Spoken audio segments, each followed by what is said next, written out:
stakes races at Rosehill this weekend. The Ming Dynasty Shirako Feature, Run to the Rose and the Theo Marks highlight a fantastic card of racing. So we thought we'd better brave the conditions at Randwick this morning for Trackwork here. Over 125 mils of rain has fallen, and get the latest from the trainers ahead of Saturday.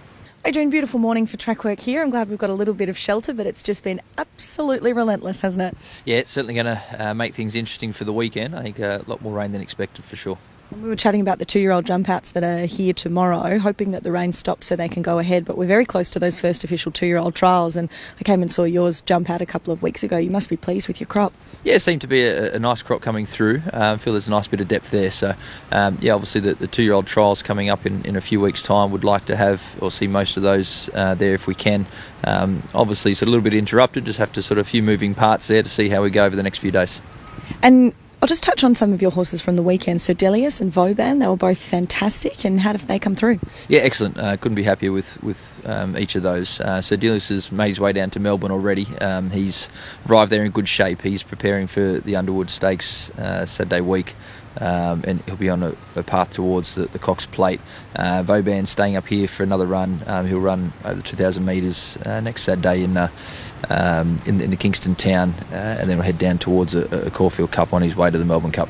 Vauban's been a work in progress in terms of his race day demeanour, and I know he's a horse who you've had a lot of time put into. You've had him out at the races a lot, out at the trials, just to get him to settle. What did you think of him on Saturday and his nature? Yeah, I thought he was excellent. I was expecting him to be sort of quite fresh first up and sort of having been away from the races for a while, but felt that was the most relaxed we'd seen him in all his races to date. Randwick can be a little bit more difficult for them with just the setup with the theatre of the horse and the tunnel, etc. And I thought he handled himself very, very well on the day, and hopefully that's a nice sign of things to come for the preparation. But definitely seems a lot happier and a lot more sort of settled in that environment this preparation. As we look towards the weekend, you do have North England nommed, but you think you might wait with him? Yeah, difficult draw for him in terms of the barrier there, so may be forced to sort of wait to the Heritage for him in a couple of weeks. The weather as well, sort of big factor in that, so we may just sort of wait and see, but unlikely that we'll see him take his place Saturday. Espionage resumes? He does. He seems versatile enough in the heavy conditions. He's had the 3 trials, so that little bit of a testing track first up and over that trip, I don't think will bother him, but in saying that, there's still some nice improvement to come from him deeper into the campaign, and it'd be interesting to see him to stretch out that little bit further this time. That sort of 1,1600 metres, would like to test him throughout the campaign when we can. But yeah, as I said, not ideal conditions for him to be kicking off, but he has had that additional trial to prepare for it. The year's up and running, fit, consistent. He's in on Saturday or at Bathurst. Which way are you leaning? Yeah, so scratch from yesterday, most likely to see him take his place here on Saturday. He handles the conditions well, gets a bit of weight relief finally. Good effort there last start, I thought, carrying big weight and just a little bit early in the lead, but he's deep into the campaign, very fit and sort of right at his peak at this point. Well, Sarge, you're a busy man for the next couple of days. It begins tomorrow there. You have Hooligan Tommy, who you think you'll send up to Tuncurry for the Cup. Yes, we're trying to qualify for the big dance, so it's a good race for him. Mitch Stapleford rides. He's won a couple on the horse, and he's right in form at the moment, so it should be a good race for him. He doesn't mind it wet, and it looks as though it's going to be that way. And hopefully, even the 60.5 kilos, I think it'll be hard to beat. Can't seem to avoid the rain at the moment. Over 120 mils we've had here? Yeah, 127 last night here, 5 inches at Randwick, so lucky we're not racing here Saturday. Tell you that again, we've got puddles everywhere. You've got a strong hand in the midway, Meridiana and Ningaloo Star. Ningaloo Star drawn a bit wide, but second up will be improved from the first up run. Doesn't mind it wet if it is wet. And then Meridiana, a very promising mare. Probably short of a best, but if they run hard, she'll get back and she'll hit the line strong. So I think as long as it's not heavy, she'll run, but if it's soft, be okay. Glad you think so. Just keeps stepping up to the mark, and his performance when he won a couple of weeks ago was as impressive. Yeah, I accepted with him for the Tuncurry Cup, but decided this looks a winnable race. We can always qualify for the big dance later on. Josh Parr's won 2 out of 2 on him.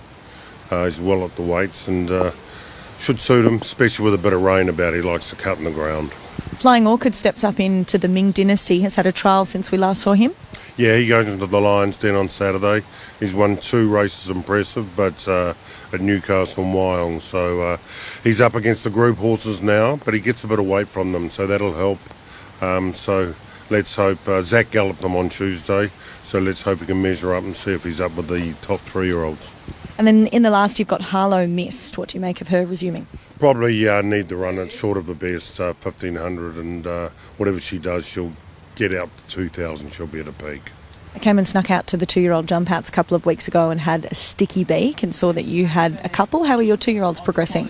Those ones have actually gone out now, so I probably just bring mine in. They stay in for a couple of weeks and go out slowly. They're not bred to be early, so I won't have any early runnings at the early trials. You did have a few last season, though, ones that just put their hand up early. One of those was Autumn Blonde. How is she? Yes, she's good. She'll go next week again. I'm trying to see if I can get her out to a staying trip being by the Autumn Sun, and she won well at Kembla, so I'm just debating next week whether she'll run in the city or run at Kembla again, just to get her confidence up and build her up and trip. Pete, big weekend ahead for you. You, of course, have the favourite for the Run to the Rose in Raging Force. He has been fantastic the whole way through. We've got the 2-year-old trials coming up in 2 weeks, and he was there at those very first 2-year-old trials, and now he just continues to come out and step up, and he's done that in his last, I think he's had 3 on the bounce or 4 on the bounce now this prep. Yeah, he's going great. Yeah, really happy with his last start, and he's trained on nicely since, and looking forward to Saturday. It's a great race. It's I thought he had a job to do last start, and I thought he did it well. But it's up another notch again Saturday, so hopefully we're ready to go. And how has he come through? Yeah, really good. I can't fault him. Zach came out and rode him on Tuesday. He's going to ride him on Saturday with Tommy being suspended, but he was more than pleased with how he felt, and it's good for him to have a ride on the horse too, to know a bit about him. He's such a laid-back customer at home, and he's one of those adaptable horses you can jump and lead or sit it back off them. He's got that sort of attitude. He felt that in his work when he rode him, so hopefully things work out Saturday. Well, in that race, it was easy to pick through and say, this was a good run from another horse, but really he deserved full credit the way that he was able to do it at both ends. Yeah, probably the only little blot in his Colby book. He sort of floated a bit half up the straight, and he interfered with James's horse, but which is unfortunate because I would have liked to have seen him sort of do it on his own and no excuses. But look, he gets another chance to prove himself on Saturday, so hopefully he can. And how is Grand Prairie? Yeah, he's going great. He's had a fairly long preparation. He's going to his 5th start now, but you wouldn't know it looking at him. He looks tremendously well. Probably the best part about him is his attitude. He's got a very laid-back, don't-care attitude. He works well but doesn't work brilliantly. But come race day, he's a different horse, and those sort of horses always last longer. You get more out of a preparation with those sort of horses, but I'm really happy with his work. Terrific work on Tuesday for him, and he looks in good order. He's, of course, in the Ming dynasty, and you also have Powerhouse, the son of Extreme Choice. Talk to us about him. Yeah, look, he's a nice horse too. He's a very progressive horse by a stallion that can get from A to Z in no time. That's why I opted after I seen his first run at Hawkesbury was okay. His second run was a better run at Kembla. His third run at Newcastle was very, very good run. He always had a bit of a habit of climbing, getting up in the air, but he really flattened out. And that day at Newcastle, he flattened out and just raced away from a pretty good maiden field. So I thought, well, he's the sort of horse, progressive horse. You can go to these sort of steps gradually. And I thought, well, this race was coming up. Come up with a good draw. Dylan Gibbons came in and rode him on Tuesday. Worked with Grand Prairie. There was an inch between them and good on the clock. So I'm confident he can run well on Saturday. You also have Firestar in, who resumes off a couple of nice trials.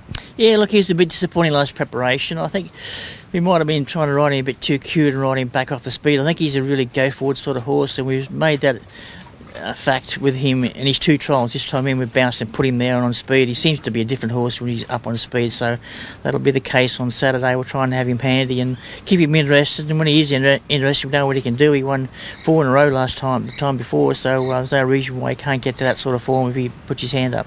I know you never want to get ahead of yourself, but it must be exciting, the stock that you have in the barn at the moment when you see them in the morning. Another one of those is Beedman, who we saw trial last week. I couldn't believe how well he looked and how he's just filled into himself. Yeah. Certainly helps you get morning light today to have some nice horses there, but you're right. He's come back in really good order. I thought his soft trial at Warwick Farm was great. He'll have another one next Thursday here, over 1,000 metres. We'll ask a bit more of him at his next trial. And all went well, he ran the Heritage first up, but I could be more happy with him at the moment. All right, Tom, I've dragged you out here in the rain. You don't have a great deal in, but I thought we might find a few things to talk about, the first of which is a couple of nice trialers, Polymnia and More Territories the other day. Yeah, both nice fillies. Hopefully get to stakes level. Well, they're already at stakes level, but work their way through that campaign. Both will be nominated for the Tibby. More Territories definitely head that way. The other filly could wait for Saturday and the 1478. But they've come through their trial well? They have. All right, let's talk about your runners from the weekend as well. I have to ask about Linebacker, and I said to you when I saw him, I couldn't believe how much he's furnished. He's strengthened. He was always an imposing type of horse, but he's really filled into his frame. He has. Big, strong, and he was always going to need the run. And the run he got in transit probably just meant he felt the pinch late. But his effort was excellent. And just circumstances went against him, and that should bring him forward nicely. A straight acer in the Theo Marks has had 2 trials. What do you make of him? Yeah, well, he was first preparation with us last time, and he had a pretty good campaign, good second in the Scone Cup at his last start. He's one we'll try and aim at the big dance at some point in this preparation. His trial's been really, really pleasing since he come back. He'll run well, with improvement to come. Against the likes of Autumn Glows makes it a big ask first up, but he'll be one to look forward to end of the carnival. Hey, you had a nice one last week by the name of Napoleonic. How's he come through that? Yeah, really well. He is a quality colt, and he'll probably run at Warwick Farm in about 2 weeks. There's a 1200 there, so we won't rush him into the deep end if he can get to that level, and then there's sort of a couple of options beyond that, 1400 and maybe up to a mile.